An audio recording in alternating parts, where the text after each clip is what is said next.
The third question is, what about post-holiday follow-up? How do I maximize the value of all my new customers? So this is my favorite question. This is actually a question that came up last night in the group setting as well. And what this question really reflects to me is genuine care about your customers, right? Like this is not a season to exploit, right? What this is a season to take a time when purchase intent is high and introduce your brand, but still focus on developing meaningful relationships. And so when you're thinking about how you work on the lifetime value post that initial purchase, like a lot of us are giving discounts. And so to realize the value of this acquisition, it's probably going to happen later on because we're giving, a significantly discounted purchase on Black Friday or Cyber Monday. And so we really do have to focus on that long-term relationship. And so I would say right now, if alongside whatever email promotion you have or whatever digital marketing you have going on, ask yourself, what is my post-purchase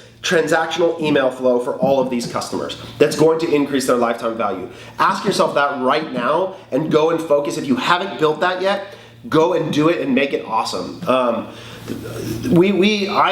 currently infatuated with post-purchase transactional email flows. I think it's a huge way to create really, really special experiences for your customers.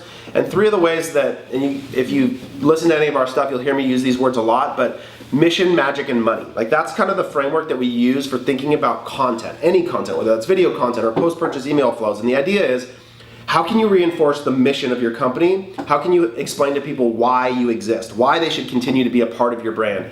And then magic, how do you give them a serendipitous moment that they didn't expect? Whether that's a letter from your founder, whether that's a call from an ambassador. How do you give them a moment of sort of magic that they didn't expect from your brand? And then money, how do you ultimately turn that initial purchase into future purchases? So do the homework to figure out, like, customers who buy A are most likely to buy B. Get that cross-sell, upsell into your workflow and start planning that out.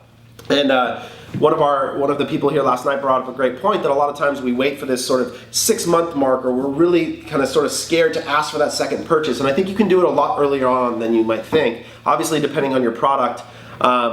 But don't be afraid to start to plan out not just the first purchase for this weekend, but when you're going to turn it into a second purchase. Maybe you can motivate them into a gift for a friend for holiday. Maybe you can make a recommendation to buy for their child or their spouse or their friend or something along the way, using that post-purchase email flow that's just going to make Black Friday and Cyber Monday even more valuable for you. So as usual, care about your customers. That's the key.